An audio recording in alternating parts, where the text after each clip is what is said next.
Okay, we're here with Elizabeth Santorum, and she's made the long trip from the mainland to come to Hawaii. Very joyfully. Oh, good. Well, tell us a little bit about why you're here at the same time as Matt Romney and Ronnie Paul, and you've come all this way to talk about your father and tell people in Hawaii about your father.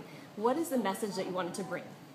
Well, I'm here before the caucus to kind of, get people excited and remind them that their vote matters and that, this is a critical time in our country and really in our nation's history. I say there are a few times where you can really feel like history is being made. And I think that, traveling around here for sure that, people are really, I've met a couple people that were, I voted for Obama last time and I want to help, I want to support you. And, they're waking up and seeing that this is a critical point. So just to kind of emphasize that and, get people motivated and, let them know that, we care about Hawaii and it's, great to be out here and that, traveling to all 50 states, we want to, say that, our message is one that resonates everywhere. Great. What about the main message that your father wants? What is he taking across the country? You talked about faith and freedom and all that stuff, and family. I mean, he really talks, in his speeches about, Obamacare and how that says something so much more. We'll talk about the economy in the beginning, but, kind of go on and say that this is about fundamental freedoms, that once, you are dependent upon the government for your life and well-being, that, it fundamentally shifts the debate in America. That, when you're depending upon the government for, a benefit in your life, it's a game changer. And so, if we have 4 more years of this, if Obamacare is implemented, America will be a different country. And we'll have been the generation, and I really believe this, that, let our freedom go. And we'll be like, every other country in the world, that, great country that kind of, diminished, and let that light of freedom go out. So, he talks about that and how America was, founded great, and was founded, different than every other country in the history of the world. And it's what made us exceptional, is that our Constitution recognized rights that were identified in our Declaration and anchored in that were written on every human heart, and it protected them.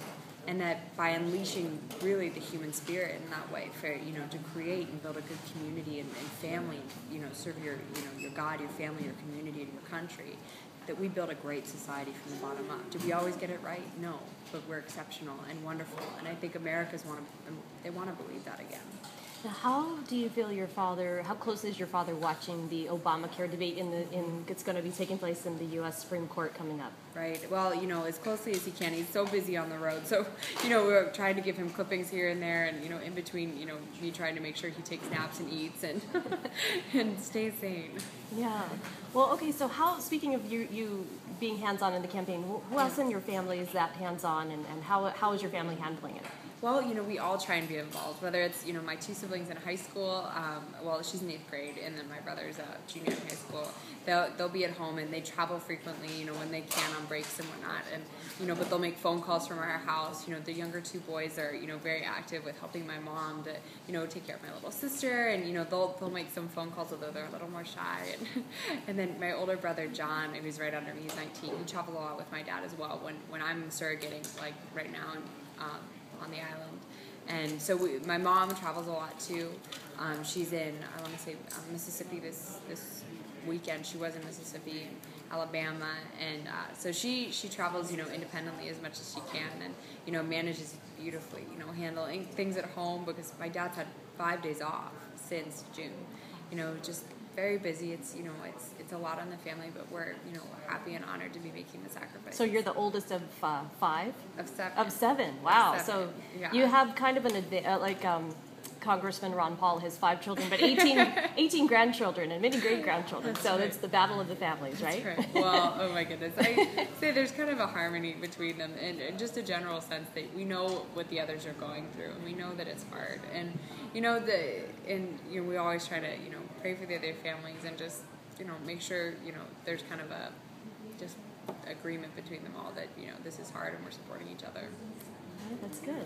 Okay, well, what kind of reception have you received here in Hawaii? It's, being Obama's home state. I'm sure you've gotten that question many times. Yes. But no, honestly, we were doing sine waves earlier today, and, people were, honking and waving, and, yeah, I love him, voting tomorrow. And so very exciting. And, aside from that, the culture here is just one that's so rooted in, community and hospitality and, just so friendly. And, I think it's definitely a connecting point between, my dad's message in this island is, the importance of, the small town, of the family, of the community, and supporting each other in that way. That, it's not government that takes care of you, it's your neighbor, it's your family, and, it's your church, it's your, it's your school. So I really found that spirit really resonates well with, what my dad's trying to convey. So in terms of what else you have planned here, can you tell us a little bit about some of your plans that you have while you're in Hawaii? Well, I'll be here, working hard through the night of the caucus. I have a dinner tonight at the headquarters, a potluck. And then I have a tour of the Capitol this afternoon at about 2 o'clock, I think. And then some more sign waves this afternoon at 4 o'clock. And then tomorrow morning at 9. So they'll be keeping me busy. And after that, I'm hoping to spend a little time on the beach or exploring the island for, half a day or so when I can take a break. That's good. And you're just for your own background, you're 20 years old, right? Yes. And you were in college, but you took a little time off to help your dad. Yep, I'm what taking else, a year off. Yeah, what else can you tell us about yourself and maybe share something that people don't know about you necessarily? Oh, well, thanks for asking that. I don't get to talk about myself in these interviews. I'm a politics major, so it's more political philosophy.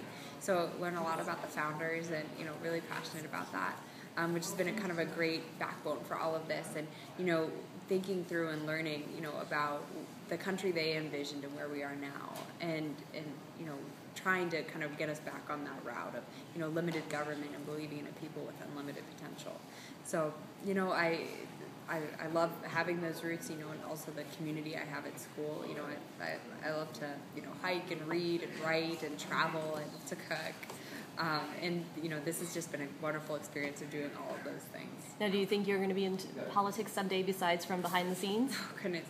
I don't know. I always say my parents have, I think, really blessed us in the sense that we always saw, public office as service. It was service to your community, service to your country, and because as a daughter, you see the good and the bad, the hard parts and the good parts, and it entails a lot of sacrifices, and that you're willing to make for if you feel you're called to serve, but we'll see what the future has in store. But for now, I feel like I know the good and the bad, and it would have to be a calling to serve.